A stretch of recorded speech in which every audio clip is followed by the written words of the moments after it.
Hello dear students. तो last lecture में हमने हमारी रेडियस, वेलोसिटी और एनर्जी इन सब से टर्म से रिलेटेड सारे क्वेश्चंस कर लिए थे और इसके अलावा हमने एक्साइटेशन एनर्जी, बाइंडिंग एनर्जी और आयोनाइजेशन एनर्जी इन सब से रिलेटेड भी क्वेश्चंस कर लिए थे। ठीक है, तो वहीं से आज हम आगे स्टार्ट करते हैं और आज हम पढ़ते हैं हाइड्रोजन स्पेक्ट्रम के बारे में कि हाइड्रोजन स्पेक्ट्रम होता क्या है। ठीक है, हाइड्रोजन स्पेक्ट्रम स्टार्ट करने से पहले हम सीखते हैं स्पेक्ट्रम के बारे में कि स्पेक्ट्रम क्या होता है। ठीक है, देखिए स्पेक्ट्रम ये आपने बचपन में भी सीखा होगा। बचपन में मतलब आपके 9th-10th क्लास में है कि जब आपकी कोई लाइट जब प्रिज्म से पास होती है, आपकी कोई जब लाइट प्रिज्म से पास होती है तो ये अलग अलग कलर्स में स्प्लिट हो जाती है, अलग अलग कलर्स में स्प्लिट हो जाती है। इसे हम बोलते हैं स्प्लिटिंग। क्या बोलते हैं? स्प्लिटिंग। ठीक है, अब स्पेक्ट्रम क्या होता है? जब आप इन्हीं स्प्लिटिंग लाइन को किसी फोटोग्राफिक प्लेट पर जब इनकी इमेज ले लेते हो, इन्हीं स्प्लिटिंग लाइन की आप अगर फोटोग्राफिक प्लेट पर आप इमेज कैप्चर कर लेते हो तो जो आपको इमेज मिलती है उसे हम बोलते हैं स्पेक्ट्रम। क्या बोलते हैं हम उसे? स्पेक्ट्रम। इसी चीज को हम बोलते हैं आपका स्पेक्ट्रम। ठीक है, क्लियर है? जैसे एक रेनबो आपका पास हुआ, ठीक है, वाइट रेनबो पास हुआ। रेनबो में आपके बहुत सारे कलर्स होते हैं, मतलब 7 कलर्स हैं। ठीक है, 7 कलर्स में क्या होगा? पास होंगे, यहाँ से वाइट लाइट पास होगी, वाइट लाइट पास होती है, वाइट लाइट में 7 कलर्स रहते हैं, वो क्या होंगे? आपके अलग अलग कलर्स में डिस्ट्रीब्यूट हो जाएंगे और उन्हीं डिस्ट्रीब्यूशन जो आपकी रेडिएशंस होगी अलग अलग वेवलेंथ का होगी उसे हम क्या बोल देंगे? आपका स्पेक्ट्रम। स्पेक्ट्रम का मतलब क्या होता है? ये लाइन्स है। लाइन्स मतलब क्या है? आपकी हर एक लाइन के लिए एक स्पेसिफिक वेवलेंथ होगी। वेवलेंथ मतलब उसका कलर होगा। मतलब ये आपकी क्या है, हर एक जो स्पेक्ट्रम लाइन है ये एक एक कलर को शो करेगी। ठीक है, और कलर को तो शो करेगी और उसकी अलग अलग क्या होगी? वेवलेंथ होगी। मतलब ये क्या है? एक टाइप का रेडिएशन ही है। तो अगर हम स्पेक्ट्रम को डिफाइन करने की कोशिश करें तो स्पेक्ट्रम होता क्या है? तो स्पेक्ट्रम होता है आपका कलेक्शन ऑफ रेस या फिर collection of radiations of different wavelength. इसी को हम क्या बोलते हैं? आपका स्पेक्ट्रम बोलते हैं। तो अगर हम स्पेक्ट्रम की डेफिनेशन या इसके बारे में लिखना चाहें तो हम क्या लिख सकते हैं? It is a collection of radiations. It is a collection of radiations of different wavelength, of different wavelength. ठीक है,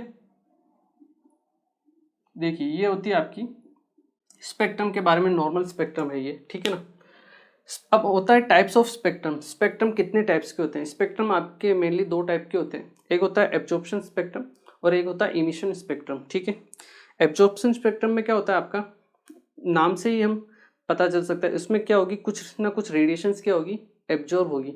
मतलब हम एक लाइट सोर्स से वाइट लाइट को पास करवाएंगे एक सॉल्यूशन से। ठीक है, उस सॉल्यूशन की क्या प्रॉपर्टी होगी? वो कुछ रेडिएशंस को एब्जॉर्ब कर लेगा।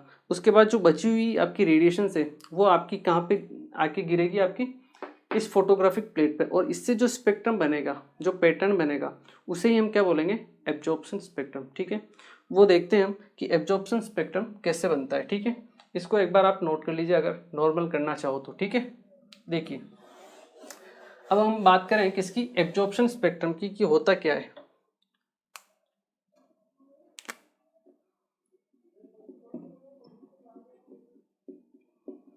एब्जॉर्प्शन स्पेक्ट्रम, ठीक है, कि एब्जॉर्प्शन स्पेक्ट्रम होता क्या है। अगर हम बात करें एब्जॉर्प्शन स्पेक्ट्रम में क्या होता है, जैसे मान लो आपकी ये एक वाइट लाइट है। ठीक है, ये एक आपकी वाइट लाइट है। वाइट लाइट में क्या आएंगे? आपके सारे कलर्स अवेलेबल होते हैं। ठीक है, इस वाइट लाइट को जब हम एक सॉल्यूशन से पास करते हैं, ये आपका सॉल्यूशन है। ठीक है, ये इसमें भरा हुआ है, हम क्या करेंगे? इससे पास करेंगे। ठीक है, इससे पास करने पे क्या होगी? ये कुछ ना कुछ रेडिएशंस को क्या कर लेगा? एब्जॉर्ब कर लेगा। ठीक है, उसके बाद यहाँ से आपको रेज मिलेगी। ठीक है, जो आपकी रेडिएशंस होंगी जो हमको मिलेगी यहाँ से, या फिर इस सॉल्यूशन को हम कहाँ से पास कराएंगे, फिर प्रिज्म से पास करवाते हैं, ठीक है। यहाँ से जो रेज मिली उसको हम प्रिज्म में पास करवाएंगे, ठीक है। और प्रिज्म में पास करवाने के बाद हमें यहाँ से स्प्लिटिंग होगी, ठीक है। और स्प्लिटिंग होने के बाद हमें अलग अलग कलर की जो या फिर अलग अलग वेवलेंथ की जो रेडिएशंस मिलेगी उनका हम स्पेक्ट्रम लेंगे आपके फोटोग्राफिक प्लेट के ऊपर, ठीक है। इस तरह से हमें अलग अलग कलर की लाइंस दिखाई देगी, ठीक है। इसे हम बोलते हैं स्पेक्ट्रम, ठीक है, एब्जॉर्प्शन स्पेक्ट्रम। तो हुआ क्या, इसमें एक वाइट लाइट ली हमने, ठीक है। वाइट लाइट से आपके ये होता है, आपका सॉल्यूशन होता है एब्जॉर्प्शन स्पेक्ट्रम, जो एब्जॉर्ब करता है, ठीक है ना। ये आपका सॉल्यूशन है, ठीक है। ये इसकी क्या प्रॉपर्टी है कि ये एब्जॉर्ब करता है कुछ सर्टेन वेवलेंथ को, ठीक है ना। It absorbs certain types of radiations. Radiations means आपकी वेवलेंथ को, कुछ ना कुछ जो सर्टेन टाइप की रेडिएशन होगी उनको क्या कर लेगा, ये एब्जॉर्ब कर लेगा, ठीक है। बाकी को आगे जाने देगा। ये आपका प्रिज्म, ठीक है। प्रिज्म में से जब आपके पास होगी ये आपकी फोटोग्राफिक प्लेट, फोटोग्राफिक प्लेट, ठीक है। इस फोटोग्राफिक प्लेट पे हम क्या लेंगे, इमेज लेंगे। तो इसमें होता क्या है, फोटोग्राफिक प्लेट में आपके जो बैकग्राउंड होता है, बैकग्राउंड वो होता है आपका कलर्ड। यहाँ जो बैकग्राउंड होता है वो होता है कलर्ड, कलर्ड बैकग्राउंड। और अब जो होगी, जब ये रेज आपको मिलेगी तो यहाँ पे क्या है, ब्लैक ब्लैक बीच में दिखेगी आपको। क्या दिखेगा, ब्लैक ब्लैक डार्क कलर का दिखेगा। जैसे हम बात करें विबग्योर, आपके सपोज करो ये वाइट लाइट है, ठीक है ना। वाइट लाइट में आपके कलर्स कौन से होते हैं, विबग्योर कलर, ठीक है, 7 कलर्स है। इसमें से क्या किया हमने, पास किया, ठीक है। तो सॉल्यूशन ने क्या किया, आई मतलब इंडिगो को एब्जॉर्ब कर लिया, ठीक है, ग्रीन को एब्जॉर्ब कर लिया और ऑरेंज को एब्जॉर्ब कर लिया, ठीक है। इसका मतलब क्या है, जैसे ही यहाँ से पास होगी प्रिज्म से, आपको यहाँ पे एक लाइन दिखेगी ब्लैक कलर की, ठीक है। मतलब ब्लैक कलर की आपको यहाँ पे लाइन दिखाई देगी। इसके बाद यहाँ पे ये तो पास हो गई, ठीक है। यहाँ पे से आपको लाइट नहीं दी गई, तो यहाँ पे आपका जो स्पेस रहेगा, ठीक है, ये आपको कलर्ड दिखाई देगा, ठीक है, क्योंकि पीछे का बैकग्राउंड है आपका, ठीक है। यहाँ पे आपको कुछ भी नहीं दिखाई देगा। यहाँ से फिर से आपको लाइट दिखाई देगी, नीचे फिर ग्रीन से जो एब्जॉर्ब कर लिया वहाँ पे आपको कुछ नहीं दिखाई देगा, ठीक है, ब्लैंक दिखाई देगा। फिर यहाँ से लाइट होगी, फिर यहाँ पे आपको ब्लैंक दिखाई देगा, फिर यहाँ से वापस आपको लाइट दिखाई देगी। इसका मतलब क्या है, इसका मतलब जहाँ जहाँ से आपके ये जाएगी रेस, जहाँ जहाँ से नहीं जाएगी एब्जॉर्ब कर लेगी, वहाँ पे आपको क्या क्या दिखाई देगा, एकदम डार्क दिखाई देगा, बिल्कुल डार्क यहाँ पे आपको दिखाई देगा। और बाकी की जगह आपको लाइनिंग दिखाई देगी, ठीक है। तो ये होता है आपका स्पेक्ट्रम, जिसमें क्या होता है, आपका कलर जो होता है वो बैकग्राउंड होता है, और जो आपकी लाइन्स होती है वो होती है आपकी डार्क कलर की, उसके ऊपर हमें इमेज दिखाई देती है, ठीक है। आई होप आप लोगों को समझ में आया होगा। सिंपल है, एब्जॉर्प्शन स्पेक्ट्रम है, मतलब कुछ स्पेसिफिक टाइप की वेवलेंथ को एक सॉल्यूशन एब्जॉर्ब कर लेता है। फिर जो बची हुई रेडिएशंस हैं उनको जब प्रिज्म के थ्रू जब उनकी स्प्लिटिंग होती है और हम फोटोग्राफिक प्लेट पे जब उसकी इमेज लेते हैं तो हमें एक स्पेक्ट्रम दिखाई देता है, जिससे हम बोलते हैं एब्जॉर्प्शन स्पेक्ट्रम। उसमें वो रेडिएशंस जो जो जिन वेवलेंथ को आपके सॉल्यूशन ने एब्जॉर्ब कर लिया वहाँ पे हमें डार्क कलर दिखाई देगा, ठीक है, और बाकी की जगह हमें कलर्ड बैकग्राउंड दिखाई देगा, ठीक है ना। तो ये सिंपल होता है आपका एब्जॉर्प्शन स्पेक्ट्रम, ठीक है। आपको इसको सिंपल समझना है, ठीक है ना, रटने वटने की कोई ज़रूरत नहीं है, एक बार देखना है, पढ़ना है और समझना है कि एब्जॉर्प्शन मतलब एब्जॉर्ब होगी और बाकी की हमें फोटोग्राफिक प्लेट पे दिखाई देगी, ठीक है। ओके, यहाँ पे होता है आपका कलर्ड बैकग्राउंड, ठीक है, और जो आपके पीछे जो आपके लाइनिंग होती है वो क्या होगी, आपकी डार्क होगी। तो हम लिख सकते हैं यहाँ पे कि कलर्ड बैकग्राउंड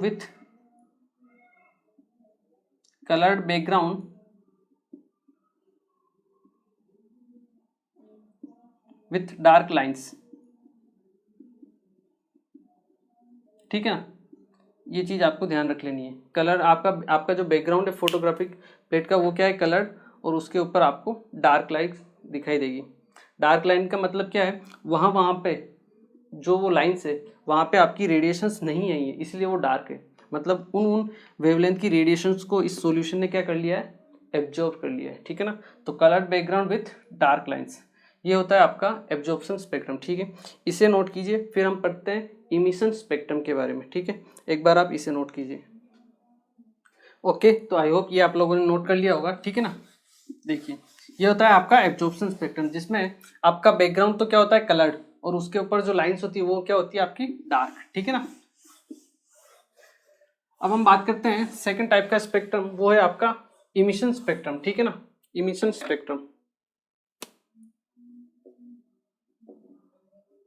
इमिशन स्पेक्ट्रम, ठीक है ना। इमिशन स्पेक्ट्रम कैसा होता है,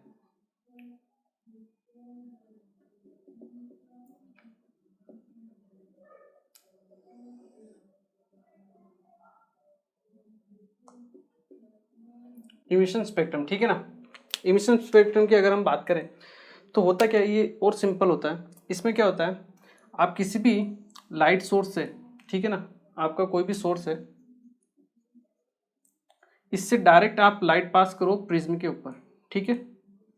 डायरेक्ट लाइट कहाँ पास करो, प्रिज्म के ऊपर, ठीक है। यहाँ से इसकी स्प्लिटिंग होगी, ठीक है। इस स्प्लिटिंग को आप वही आपका जो फोटोग्राफिक प्लेट है उसके ऊपर ऑब्जर्व कर लो इसको, ठीक है ना।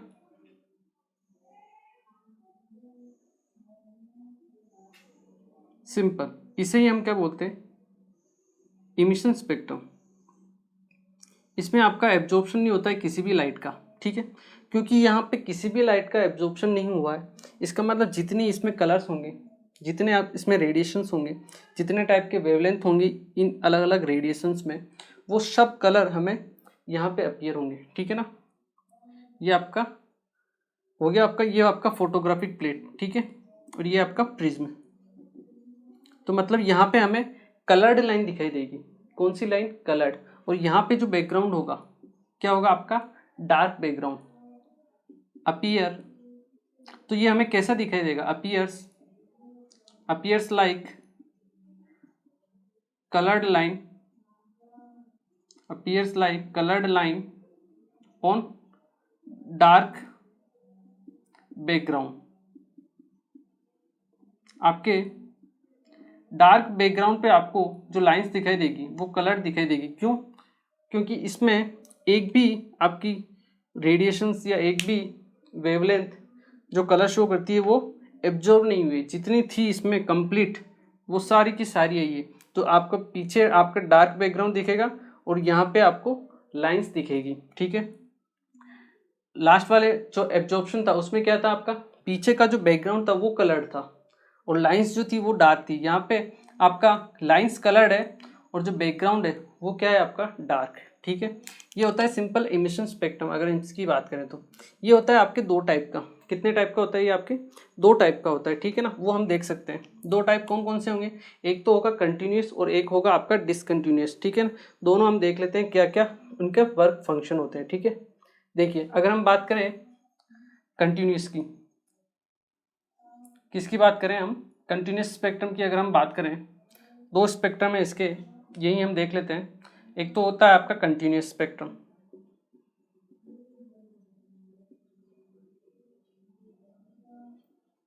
ठीक है। कंटिन्यूस स्पेक्ट्रम में क्या होता है आपका, जो आपको कलर्स दिखाई देते हैं, ये जो लाइट्स दिखाई दी, ये एक दूसरे में मर्ज रहती है। क्या रहती है, एक दूसरे में मर्ज रहती है। मतलब आप इनके जो कलर्स होते हैं इनको डिफ्रेंशिएट नहीं कर सकते हो, ठीक है। इसलिए इसको हम क्या बोलते हैं, कंटिन्यूस स्पेक्ट्रम बोलते हैं। तो हम इसमें कह सकते हैं colours can not be differentiate, simple. Example सोच के बताओ मुझे, ऐसा कोई एग्जाम्पल है जहाँ पे आपको कलर्स दिखाई देते हो और जहाँ पे आप उनको डिफ्रेंशिएट नहीं कर सकते हो। यस, बिल्कुल करेक्ट, रेनबो, ठीक है। वैसे ये इमिशन स्पेक्ट्रम होता किस किस में, जैसे आपका ये जो सोर्स है, ये सोर्स क्या क्या हो सकते हैं, ये आपका सन हो सकता है सोर्स की अगर हम बात करें, ये आपका सन हो सकता है, सन से जो आपकी रेडिएशंस आती है, ठीक है। इसके अलावा आपका जो आपका लाइट का बल्ब होता है वो हो सकता है आपका, ठीक है ना। लास्ट वाले में क्या थी, केवल व्हाइट लाइट थी, एब्जॉर्प्शन स्पेक्ट्रम में व्हाइट लाइट, ठीक है। यहाँ पे आपका सन हो सकता है या बल्ब हो सकता है या फिर एक्साइटेड एटम भी हो सकता है।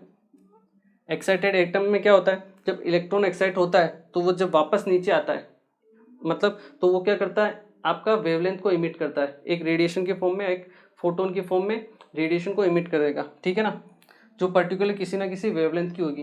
तो उसके इमिशन स्पेक्ट्रम से भी, उसके इमिशन से भी जो बनेगा, अगर उसी रेडिएशन को हम किसी प्रिज्म पर गिरा दे डायरेक्ट, तो उससे जो स्पेक्ट्रम बनेगा वो भी आपका इमिशन स्पेक्ट्रम ही रहेगा, ठीक है। तो एक्साइटेड एटम से भी आप ये इमिशन स्पेक्ट्रम गेन कर सकते हो, मतलब बना सकते हो, ठीक है।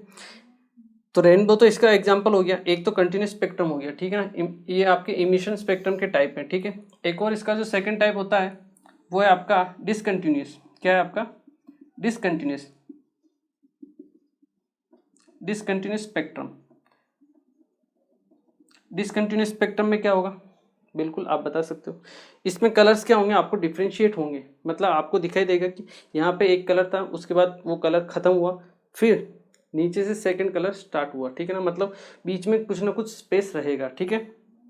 तो यहाँ हम लिख सकते हैं colours can be differentiate easily. आपके जो कलर्स हैं वो आपके डिफ्रेंशिएट किए जा सकते हैं इजीली तरीके से, ठीक है। अब जो डिसकंटिन्यूस स्पेक्ट्रम है ये भी दो टाइप का होता है आपका, ठीक है। फर्दर दो टाइप का होता है, एक होता है आपका बैंड स्पेक्ट्रम। क्या होता है, बैंड स्पेक्ट्रम। एक होता है आपका लाइन स्पेक्ट्रम। बैंड स्पेक्ट्रम में क्या होगा, आपको बैंड्स दिखाई देंगे अलग अलग कलर्स के, जैसे ये आपको पहले ब्लू कलर का बैंड दिखाई देगा, ठीक है, उसके बाद आपको स्पेस दिखाई देगा, फिर आप वापस आपको रेड कलर का स्पेस, रेड कलर का बैंड दिखाई देगा, उसके बाद कुछ और मान लो येलो कलर हो तो उस येलो कलर का आपको बैंड दिखाई देगा, मतलब अलग अलग कलर के बैंड दिखाई देते हैं, ठीक है। इसलिए हम इसे क्या बोलते हैं, बैंड स्पेक्ट्रम बोलते हैं। तो इसमें क्या होता है, discrete bands of different colours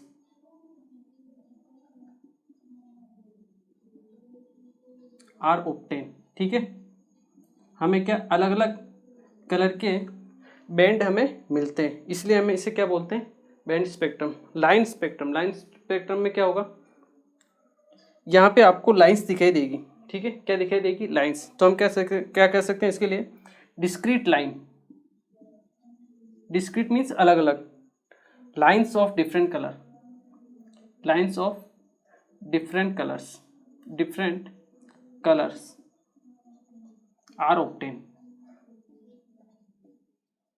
तो ये होता है आपका लाइन स्पेक्ट्रम। एक और इम्पोर्टेंट चीज, ये जो बैंड स्पेक्ट्रम होता है ये आपका मॉलिक्यूल शोज करते हैं, जैसे CO2 हुआ, CO हुआ, NO2, SO2, ये आपके जो मॉलिक्यूल है उनका जो स्पेक्ट्रम होता है वो होता है आपका बैंड स्पेक्ट्रम, ठीक है।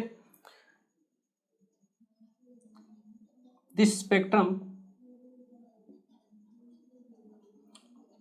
Spectrum will be shown by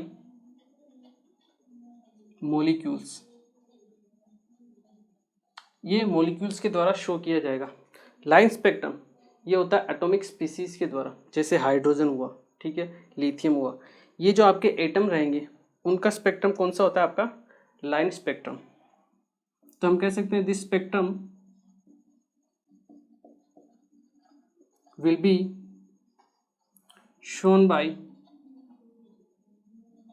atomic species, atomic species. CO2 CO आप लिख भी सकते हो, CO2 CO, यहाँ पे हाइड्रोजन, ठीक है, हीलियम, लिथियम, जो भी है, ठीक है, जो एटम्स होंगे उनके लिए। तो हम पढ़ेंगे इस चैप्टर में हाइड्रोजन का स्पेक्ट्रम। तो हाइड्रोजन का स्पेक्ट्रम होता है एक तो इमिशन टाइप का, ठीक है। इमिशन में भी आपका डिसकंटिन्यूस टाइप का और डिसकंटिन्यूस में भी आपका लाइन स्पेक्ट्रम, ठीक है। तो ये होता है आपका स्पेक्ट्रम का ओवरव्यू, ठीक है ना।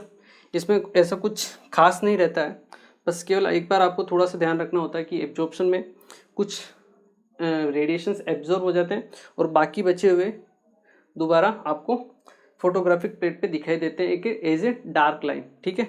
ठीक है ना, जहाँ जहाँ पे भी आपके कलर एब्जॉर्ब हो जाएंगे वहाँ पे आपको डार्क लाइन दिखेगी, उसमें जो बैकग्राउंड होता है वो पीछे कलर होता है, ठीक है। इमिशन स्पेक्ट्रम में क्या होगा, आपका सारी की सारी वेवलेंथ शो होगी आपकी फोटोग्राफिक प्लेट पे। तो पीछे का बैकग्राउंड होता है ब्लैक और ये जो लाइंस होती है ये होती है आपकी कलर्ड होती है, ठीक है। कंटिन्यूस, डिसकंटिन्यूस, और डिसकंटिन्यूस में भी बैंड स्पेक्ट्रम आपका मॉलिक्यूल्स के लिए और लाइन स्पेक्ट्रम आपका एटॉमिक स्पीसीज के लिए, ठीक है। इसे नोट कीजिए आप। फिर हम पढ़ते हैं, हमारा मेन जो टॉपिक है वो है आपका हाइड्रोजन स्पेक्ट्रम, ठीक है, वो हम पढ़ते हैं। ओके, तो अब हम स्टार्ट करते हैं हाइड्रोजन स्पेक्ट्रम, ठीक है।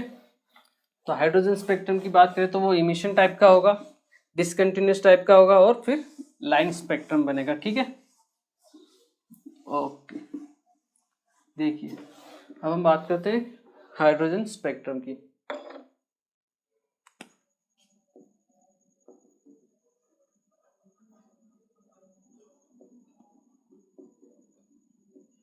जिसे हम हाइड्रोजन का लाइन स्पेक्ट्रम भी बोलते हैं, ठीक है ना।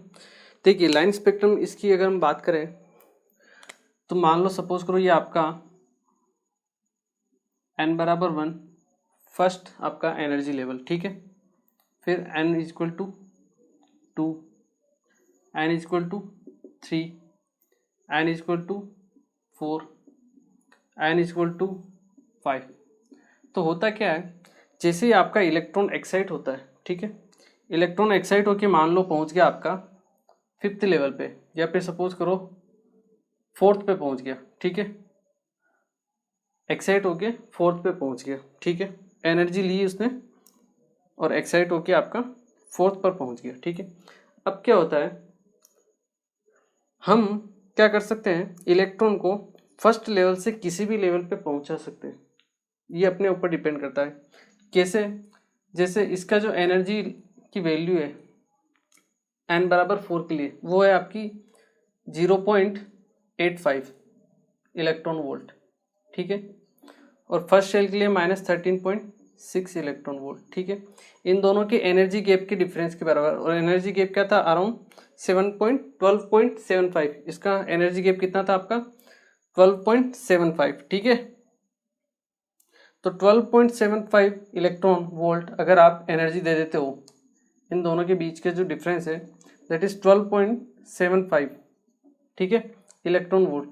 इतनी एनर्जी आप दे देते हो इलेक्ट्रॉन को, तो इलेक्ट्रॉन फर्स्ट एनर्जी लेवल से एक्साइट होके 4th पर पहुंच जाएगा, ठीक है।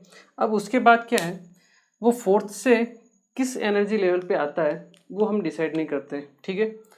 वो आपका इलेक्ट्रॉन के ऊपर है कि वो किस लेवल से आपके फर्स्ट लेवल पे आता है। हो सकता है वो 4th से 3rd पे आए और उसके बाद 3rd से 1st पे आए, या फिर हो सकता है वो 4th से 2nd पे आए और 2nd से फिर 1st पे आए, या हो सकता है वो डायरेक्ट 4th से 1st पे आ जाए। तो 4th से वो 1st पे भी आ सकता है, 4th से 2nd पे भी आ सकता है और 4th से 3rd पे भी आ सकता है। मतलब उसके पास इलेक्ट्रॉन के दोबारा ग्राउंड स्टेट पे आने के 5 तरीके हैं। यहाँ से भी आ सकता है 4 से 3, फिर 3 से 1, 4 से 2, 2 से 1, या फिर 4 से डायरेक्ट n। तो क्या होगा, ये हर बार एक अलग कलर की वेवलेंथ को शो करेगा, ठीक है। ये सपोज करो ये आपकी लेमडा हो गई 4, 3, ठीक है, 4 से 3 पे आ रही है। ये आपकी लेमडा होगी आपकी लेमडा 3, 1, ठीक है।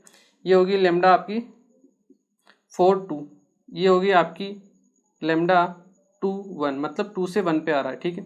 ये होगी आपकी लेमडा 4 to 1, ये 4 to 1, मतलब अलग अलग लेवल के हिसाब से क्या है, क्योंकि अलग अलग एनर्जी गैप है, अलग अलग एनर्जी गैप है, तो आपकी जो वेवलेंथ होगी रेडिएशन की वो क्या होगी, अलग अलग होगी।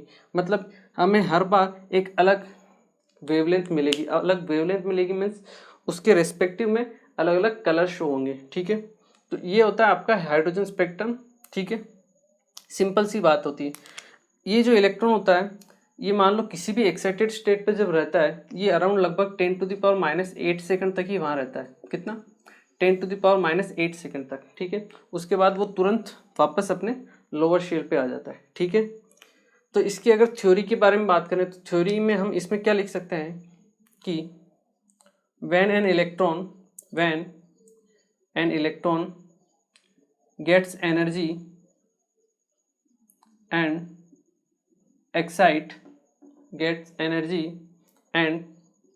excite to higher energy level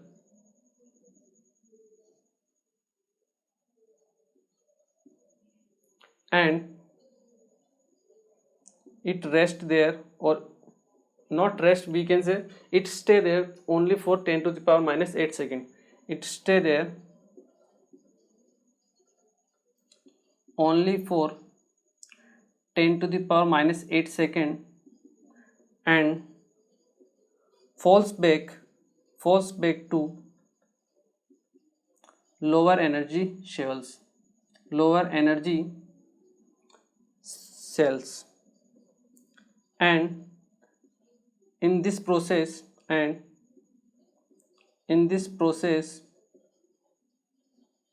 it emits radiations of different wavelength।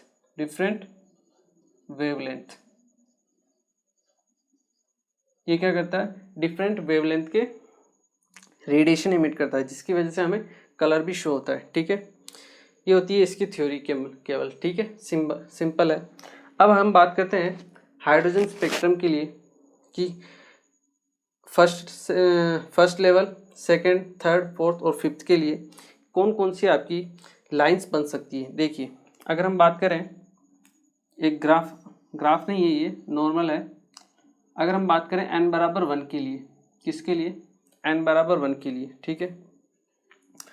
फिर हम बात करेंगे आपके n=2, ठीक है। ये आपका n=3,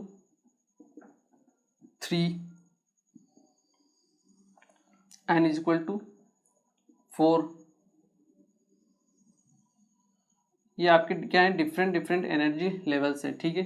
n=5, n=6।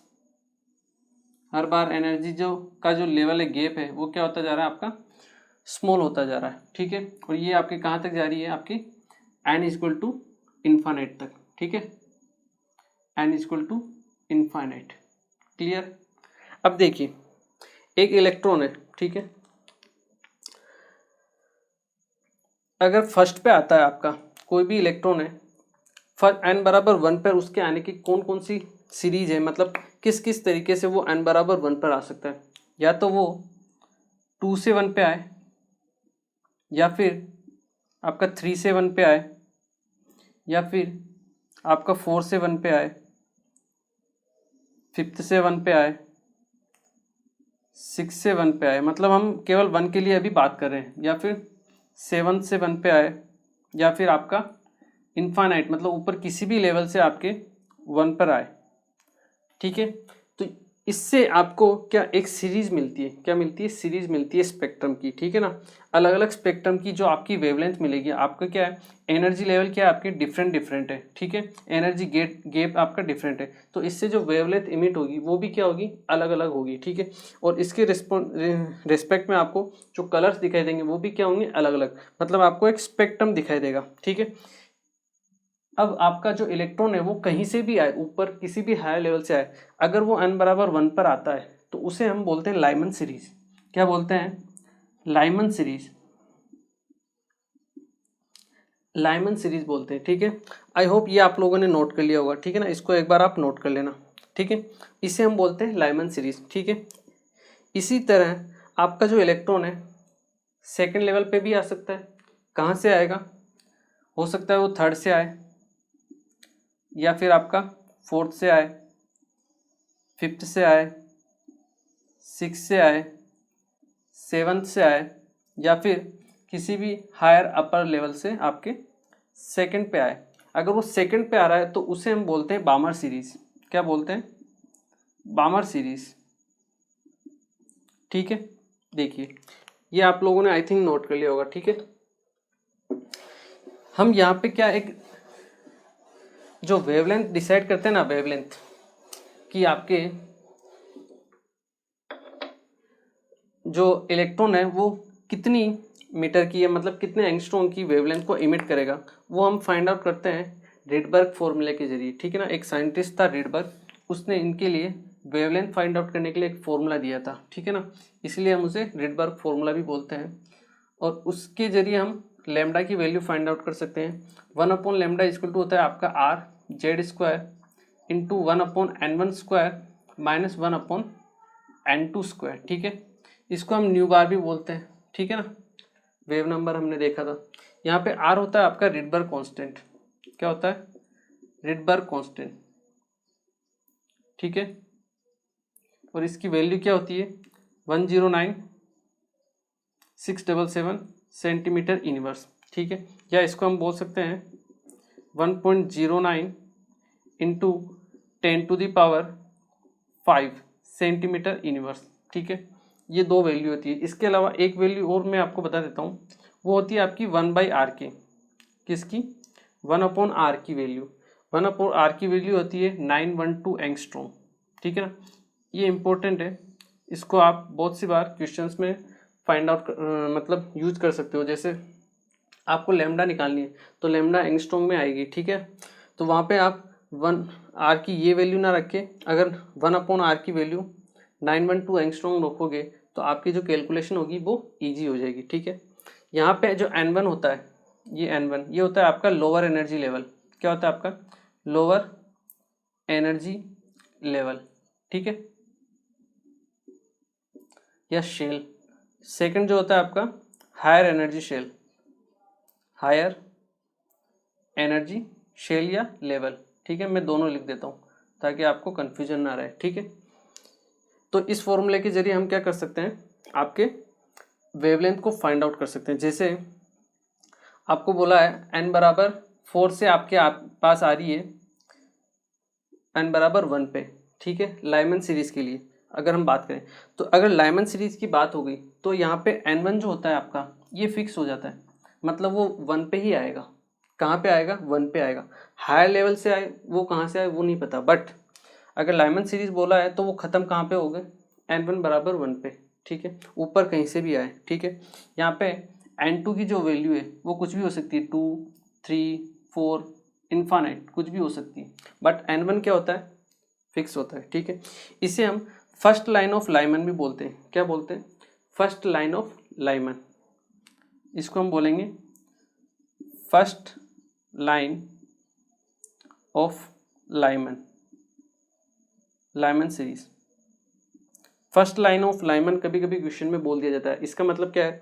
Lyman series तो है ही सी, मतलब n1 बराबर 1 हो गया, और फर्स्ट लाइन है मतलब फर्स्ट लाइन होगी आपकी। फर्स्ट लाइन कौन सी होगी? जो 2 से 1 पे आ रही है उसे हम बोलते हैं फर्स्ट लाइन। ठीक है, तो फर्स्ट लाइन ऑफ लाइमन मतलब n1 तो हो गया 1 और n2 क्या हो गया आपका? 2 फिक्स हो गया। ठीक है, इसे हम अल्फा भी बोलते हैं, कभी कभी अल्फा भी बोलते हैं। अल्फा मतलब 2 से 1, अगर 3 से 1 आ रही हो तो उसे हम बीटा बोलते हैं, अगर 4 से 1 पे आ रही है तो गामा, 5 से डेल्टा, उसके बाद चलते जाओ। ठीक है, वहाँ तक तो क्वेश्चन आएंगे भी नहीं। ठीक है, आपके अल्फा और बीटा तक ही आते हैं क्वेश्चन। ठीक है, अगर कभी कभी वो बोल देता है alpha line of Lyman series. ठीक है, alpha line of Lyman series मतलब लाइमन सीरीज मतलब n1 तो हो गया 1 और अल्फा लाइन बोल दिया मतलब n2 भी आपका हो गया फिक्स 2। ठीक है, तो ये चीज़ आपको ध्यान रखनी है। ठीक है, इसके बाद ये सभी के लिए एप्लीकेबल होता है। लाइमन के लिए तो बामर के लिए भी ये अल्फा होगा, ये बीटा होगा, ये गामा होगा, ये डेल्टा होगा। मतलब जो n2 हो गया, n1 हो गया बामर सीरीज के लिए n1, वो क्या हो गया? फिक्स हो गया, वो क्या होगा? 2। n1 यहाँ पे क्या होगा? फिक्स हो गया, ये हो गया 2। यहाँ n2 की वैल्यू क्या हो सकती है? कुछ भी हो सकती है, 3, 4, 5 इनफाइनाइट। ठीक है ना, पर n1 फिक्स हो गई मतलब यहाँ पे आके ख़त्म हो रही है। ये चीज़ आपको ध्यान रखनी है। इसके बाद जो थर्ड सीरीज आती है, अगर वो आपको बोल दिया बीटा लाइन ऑफ बामर सीरीज, इसका मतलब N1 तो 2 है और बीटा मतलब सेकेंड लाइन, मतलब आपकी N2 क्या है 4, N2 की वैल्यू क्या है 4। अल्फा बोल देता तो N2 3 हो जाता, बीटा बोल दिया मतलब N2 हो गया आपका 4। ठीक है, ये चीज़ आपको ध्यान रखनी है। इसके बाद थर्ड, अगर हम N बराबर 3 के लिए हम देखें तो 3 पे एक तो 4 से आ सकता है, 5 से आ सकता है, 6 से आ सकता है, 7 से आ सकता है, या फिर हायर लेवल पे किसी भी एनर्जी लेवल से आपके 3 पे आ सकता है। ठीक है, लाइमन बामर, इसे हम बोलते हैं पाश्चन, क्या बोलते हैं पाश्चन सीरीज। ठीक है, यहाँ के लिए N1 क्या हो गया 3 और N2 क्या हो गया 4 5 6, कुछ भी हायर लेवल। यहाँ पे भी आपका अल्फा, बीटा, गामा और डेल्टा। ठीक है, इस तरह सोन आपके चलते रहेंगे। ठीक है, जो इसके लिए एप्लीकेबल है वही इसके लिए एप्लीकेबल। ठीक है, लाइमन बामर पाश्चन, अगर आपके 4th सीरीज पे ख़त्म हो तो उसे हम बोलते हैं ब्रैकेट। ठीक है, किसी भी हायर एनर्जी लेवल से आ जाए, इसे हम क्या बोलेंगे ब्रैकेट, ब्रैकेट सीरीज। यहाँ के लिए N1 बराबर क्या होगी 4 और N2 बराबर 5 6 7 शोन, कुछ भी हो सकता है। ठीक है, ब्रैकेट के बाद आएगा आपका फंड। ठीक है, किसी भी हायर एनर्जी लेवल से आपके मिल जाए तो 5th से आनी चाहिए, तो फंड, यहाँ पे P साइलेंट रहता है, PFUND, फंड सीरीज। ठीक है, यहाँ पे N1 की वैल्यू क्या है 5 और N2 की वैल्यू 6 7 8 सो ऑन, कुछ भी रह सकती है। ठीक है, फंड के बाद होगी लाइमन बामर पाश्चन ब्रैकेट फंड। एक आती है आपकी हमफ्री, जो आपके 6 नंबर पे ख़त्म होती है, किसी भी लेवल से आए। ठीक है, इसे हम बोलते हैं हमफ्री। ठीक है, यहाँ पे मैं नाम लिख देता हूँ हमफ्री, HUMPHARY, हमफ्री सीरीज। ठीक है, इसके लिए हम अगर N1 की वैल्यू देखें तो वो होगी आपकी 6 और N2 की वैल्यू जो होगी वो क्या होगी 7 8 9, कुछ भी होगी आपके इन्फानाइट तक। जैसे इनमें अल्फ़ा बीटा गामा है, इनमें भी आपके अल्फ़ा बीटा गामा डेल्टा चलता रहेगा, अल्फ़ा बीटा आपके चलता रहेगा। ठीक है, समझ गए। अल्फ़ा मतलब फर्स्ट लाइन। ठीक है, उसे बोलते हैं अल्फ़ा, या फिर क्वेश्चन में बोल देगा first line of Lyman series, या फिर second line of Lyman series मतलब बीटा, मतलब 3 से आपका लाइमन सीरीज बोला है तो 3 से 1 पे। ठीक है, ये चीज़ आपको ध्यान रखनी है। ये तो ही एक चीज़। ठीक है, इसके बाद इनमें कलर भी शो होते हैं। ठीक है ना, जैसे ये आपका कोई भी लाइन हो कहीं से भी आए, अगर वो लाइमन सीरीज पे आके ख़त्म हो रही है तो उसका कलर होगा यूवी, मतलब अल्ट्रा वायलेट। कौन सा कलर होगा उसका अल्ट्रा वायलेट, यूवी कलर। ठीक है, अगर वो बामर सीरीज पे आके ख़त्म हो रही है तो इसका कलर होता है विजिबल। क्या होता है विजिबल, जो हम देख सकते हैं। ठीक है, इसके बाद अगर पाश्चन है तो ये होता है आपका इंफ्रारेड। ठीक है, ब्रैकेट भी होता है आपका इंफ्रारेड। ठीक है, फंड और हमफरी ये होते हैं आपके फार इंफ्रारेड, या फिर इनको भी हम इंफ्रारेड की कैटेगरी में ही ले लेते हैं। ठीक है ना, ये भी आपके किस कैटेगरी में आएंगे इंफ्रारेड। ठीक है ना, यहाँ पे भी इंफ्रारेड और हमफ्री भी आपकी इंफ्रारेड ही रहेगी। ठीक है ना, तो ये कलर भी आपको याद होने चाहिए। ठीक है, इस सीरीज को नोट कीजिए आराम से, कोई दिक्कत नहीं है। ठीक है, इसे नोट कीजिए, फिर हम आगे बढ़ते हैं। हम क्या करते हैं, एक सीरीज के लिए कुछ पॉइंट या कुछ क्या क्या हम इस एक सीरीज के लिए फाइंड आउट कर सकते हैं, वो हम फाइंड आउट करेंगे। और वो जो हम फाइंड आउट करेंगे चीज़ें, वो आपकी सभी सीरीज़ के ऊपर एप्लीकेबल होगी। ठीक है ना, तो हम एक सीरीज़ के लिए फाइंड आउट करेंगे। ठीक है, बाकी के आप जो क्वेश्चन आएंगे उनके हिसाब से आप कर सकते हो, कोई दिक्कत नहीं रहेगी। ठीक है, इसको नोट कीजिए, फिर हम लाइमन सीरीज़ के लिए कुछ पॉइंट्स फाइंड आउट करते हैं। ठीक है, एक बार आप इसे नोट कीजिए।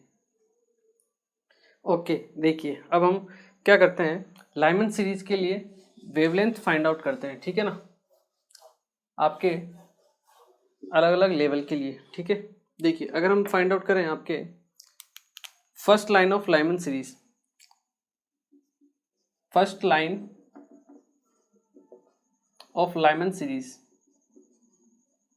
ठीक है, अगर हम बात करें first line of Lyman series की अगर हम बात करें, ठीक है, first line of Lyman series R की वैल्यू क्या थी हमारे पास, क्या फॉर्मूला था, 1/λ इक्वल टू क्या होता है, are Z square into 1/n1 square minus 1/n2 square, ठीक है, क्लियर है, कोई दिक्कत नहीं।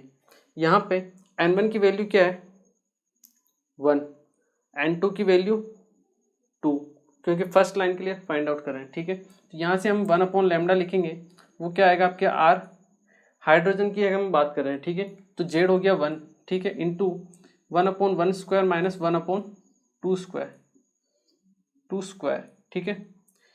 यहाँ से 1/λ आएगा आपके पास, 1 से 1/4 गया तो 3/4 बचा, 3r/4, ठीक है।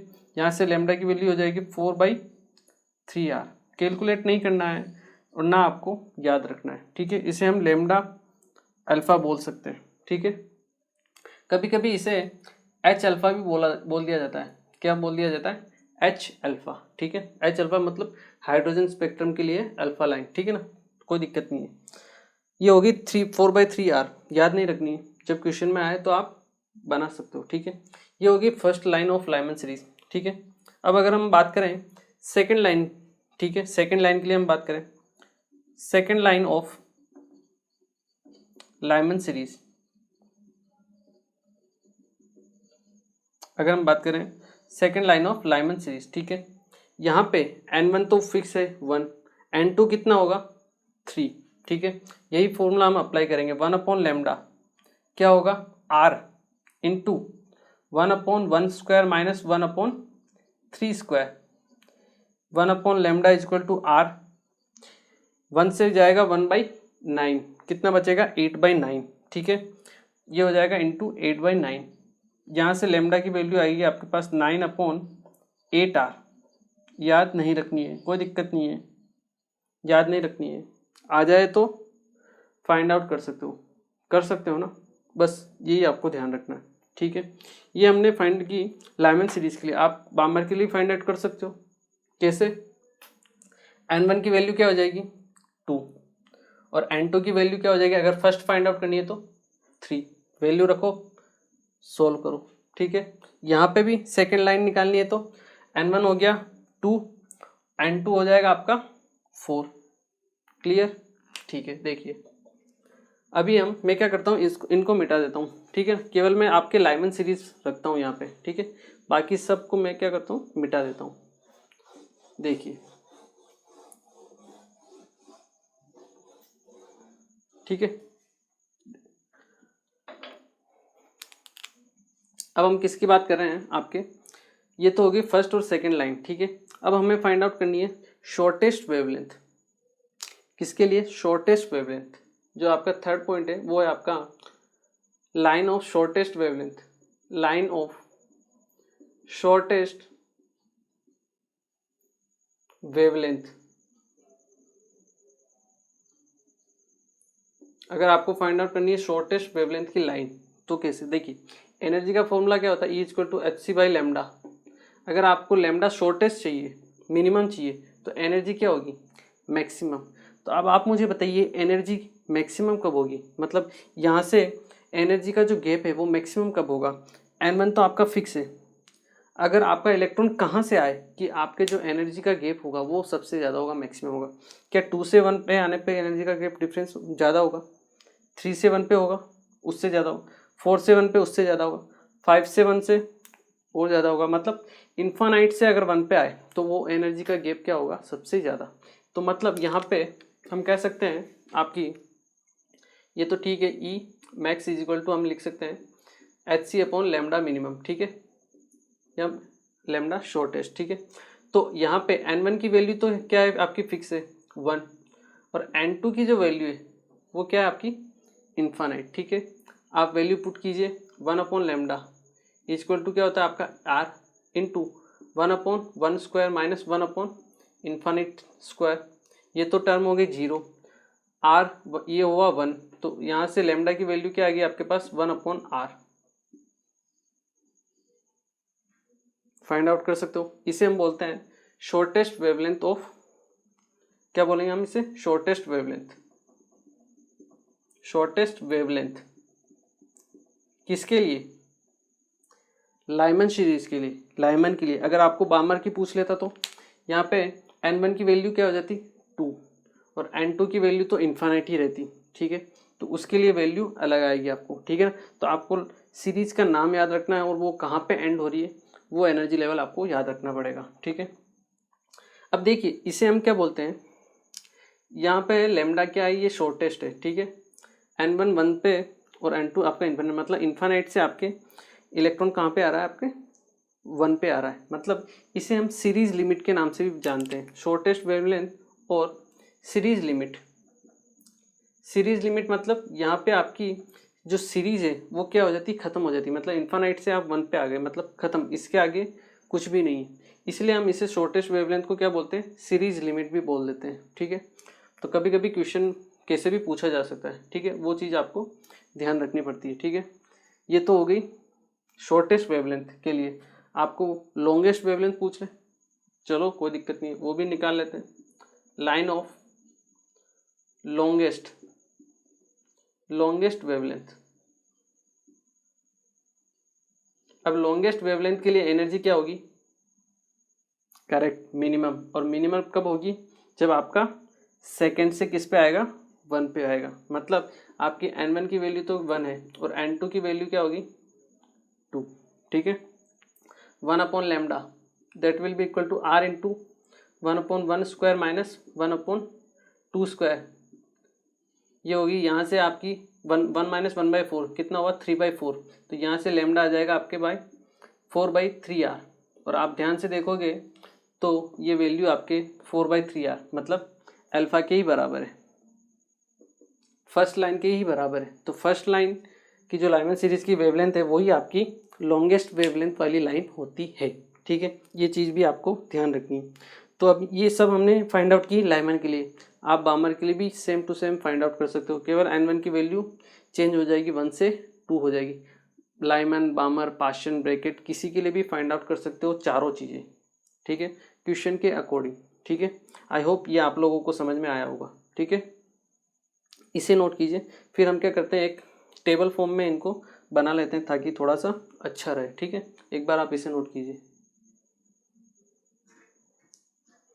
ओके, देखिए अब अगर हम बात करें किसके लिए, इनको समराइज कर लेते हैं एक बार कि समराइज करने पर कैसी है। तो अगर हम बात करें आपके पास कौन कौन सी सीरीज हुई, सबसे पहले हुई आपकी लाइमन, फिर बामर, फिर पाशन, फिर ब्रैकेट, फिर फंड, फिर हमफरी।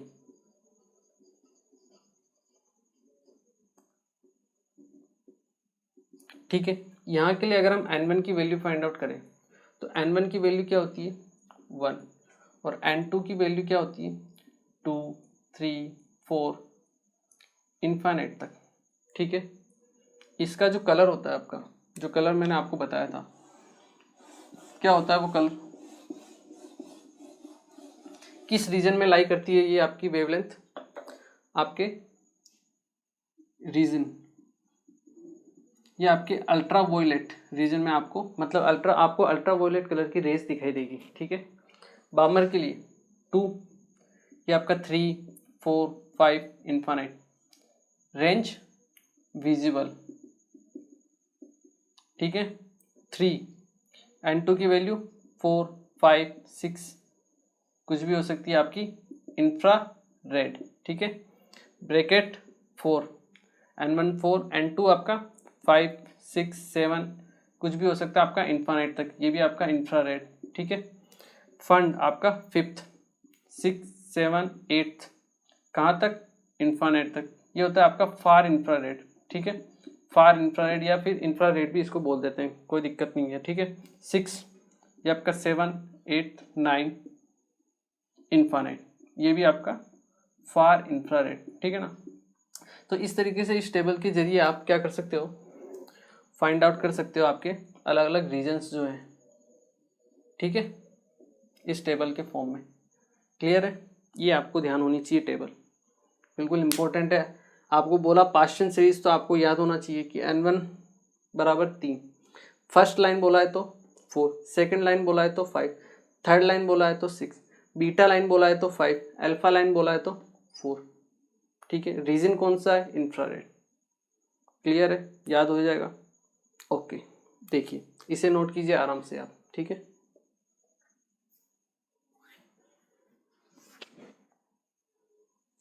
ओके तो देखिए आज हमने क्या है, बहुत सारी चीज़ें देख ली हाइड्रोजन स्पेक्ट्रम के लिए। सबसे पहले तो हमने स्पेक्ट्रम देख लिया था। ठीक है, कितने टाइप के आपके स्पेक्ट्रम होते हैं, आपके एब्जॉर्प्शन स्पेक्ट्रम और फिर इमिशन स्पेक्ट्रम। ठीक है, इमिशन स्पेक्ट्रम में भी आपके दो टाइप के थे, कंटिन्यूस और डिसकंटिन्यूस। ठीक है, डिसकंटिन्यूस में भी फिर आपके दो टाइप के थे। ठीक है, बैंड स्पेक्ट्रम और लाइन स्पेक्ट्रम। आपका जो स्पेक्ट्रम होता है हाइड्रोजन का वो होता है आपका लाइन स्पेक्ट्रम। ठीक है, उसके बाद हमने हाइड्रोजन के स्पेक्ट्रम के लिए देखे कि आपको हाइड्रोजन स्पेक्ट्रम में कौन कौन सी लाइन ऑफ सीरीज मिलती है। तो हमने देखा हमें लाइमन, बामर, पाशन, ब्रैकेट, फंड, हम्परी, ये डिफरेंट 6 टाइप की आपको सीरीज मिलती है वेवलेंथ की। ठीक है, और उनके लिए N1 और N2 की वैल्यू, मतलब लोअर एनर्जी शेल और हायर एनर्जी शेल की क्या क्या वैल्यू होती है और वो किस किस रीजन में आपके लाई करती है, वो सब चीज़ें हमने देखी है। ठीक है, नेक्स्ट लेक्चर में हम इससे रिलेटेड कुछ क्वेश्चंस करेंगे। ठीक है, तो आज के लेक्चर को हम यही फिनिश करेंगे। ठीक है, आज के लेक्चर को अच्छे से आप रिवाइज कीजिए। ठीक है ना, इंपॉर्टेंट लेक्चर है क्योंकि क्वेश्चंस आते हैं। ठीक है, तो मिलते हैं नेक्स्ट लेक्चर। Thank you.